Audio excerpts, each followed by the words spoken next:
The envelope was so thin I could see its crease under the lights.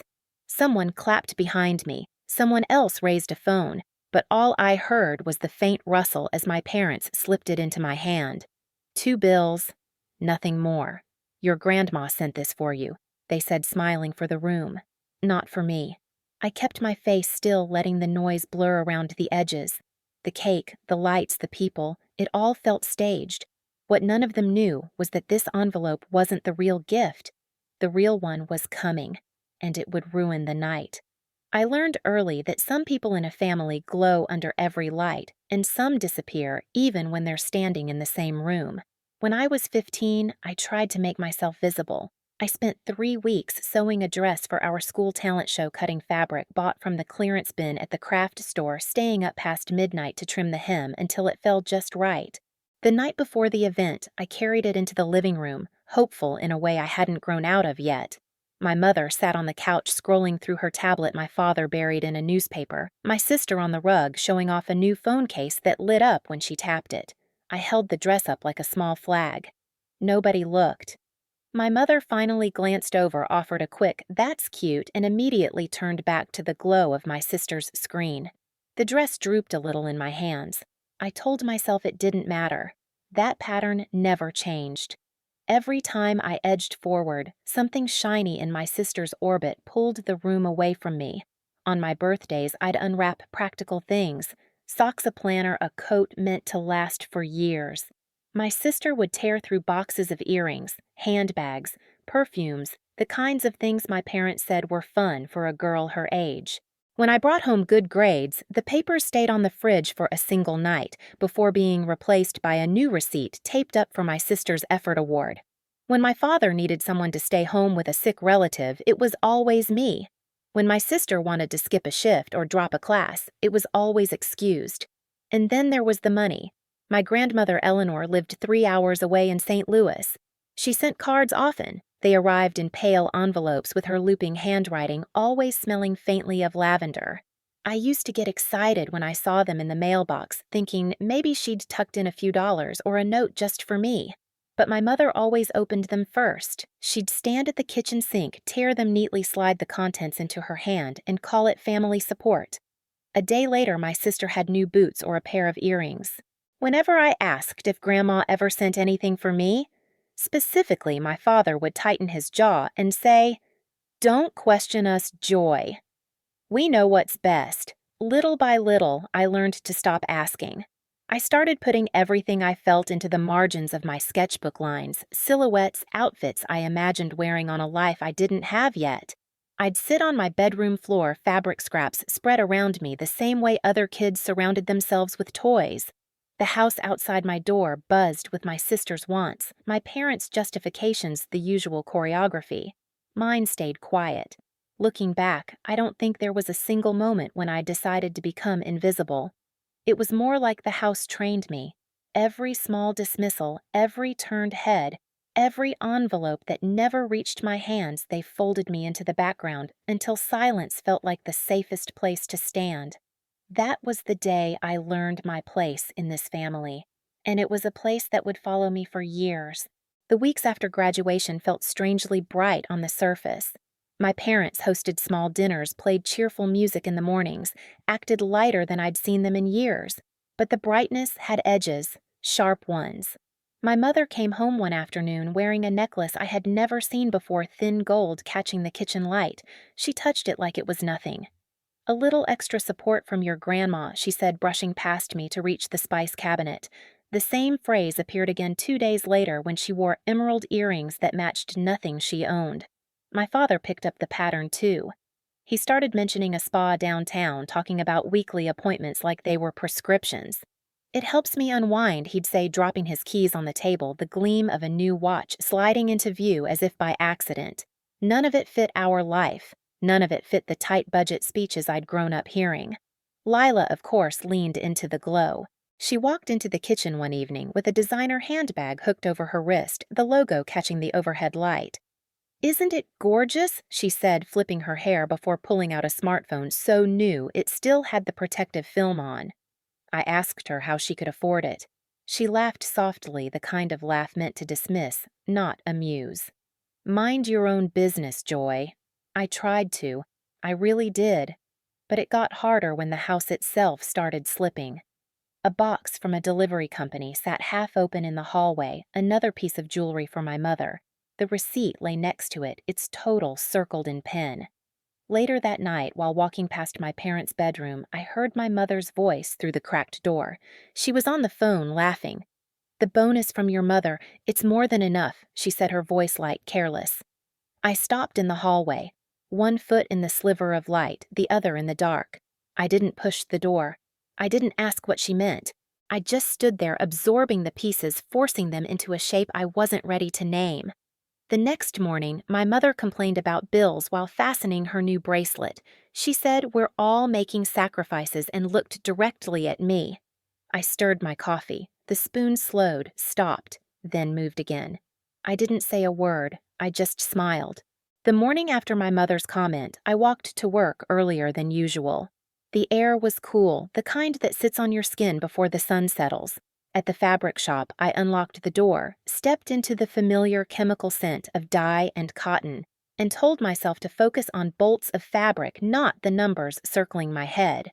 Still, every time I cut a length of muslin or refolded a stack of patterns, flashes of new jewelry handbags and spa memberships slipped in like unwanted threads. Something was off. Something was wrong. And pretending not to see it felt suddenly impossible. Maya noticed before I said anything.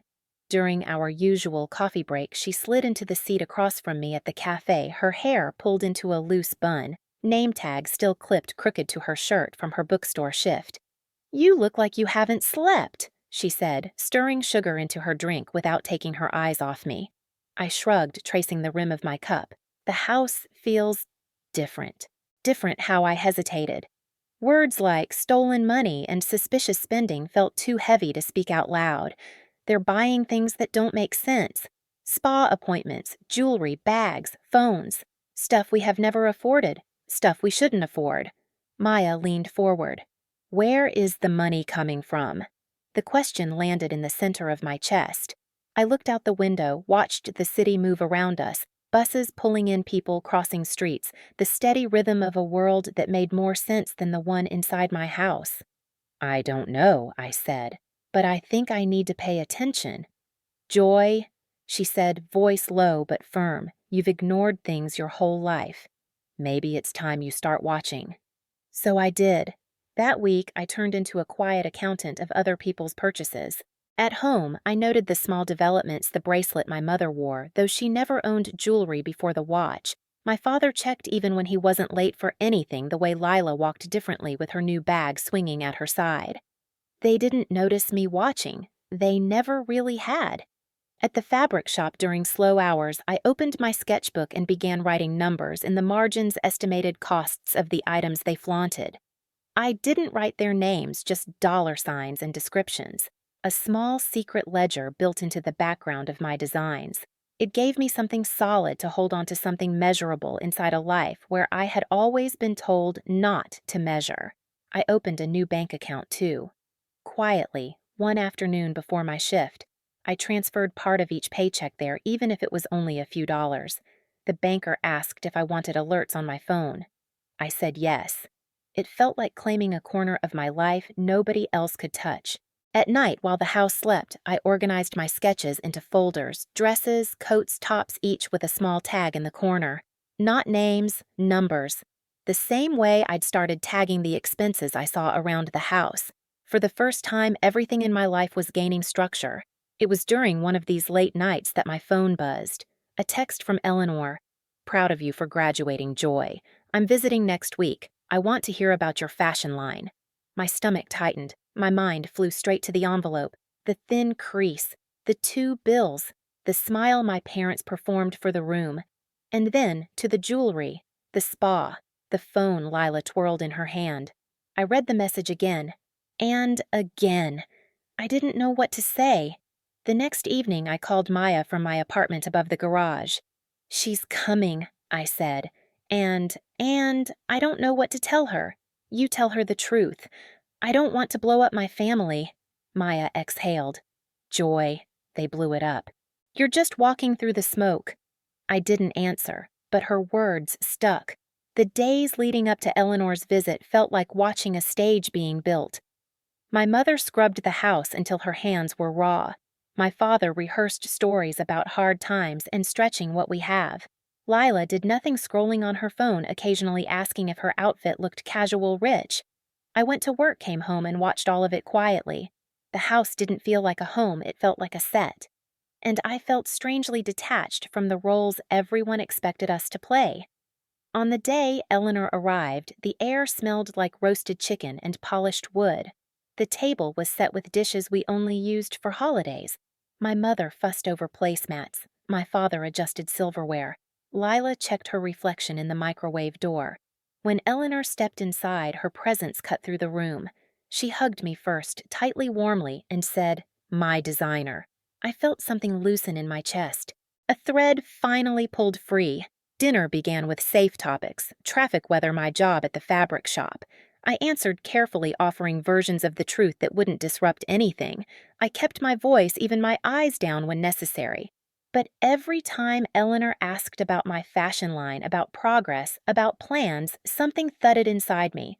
The sketches, the late nights, the envelope, the number I'd seen in my mother's hand when she circled a receipt, my own name missing from anything Grandma had supposedly sent. For most of my life, I'd protected my parents from the truth. I had thought silence was loyalty. I had thought keeping the peace was my duty. But that night, as I watched Eleanor's eyes soften whenever she spoke to me, a quiet decision formed. A line I hadn't drawn before. If she asked directly about the money, if she said the number out loud, I wouldn't lie to her. Not this time. Not anymore.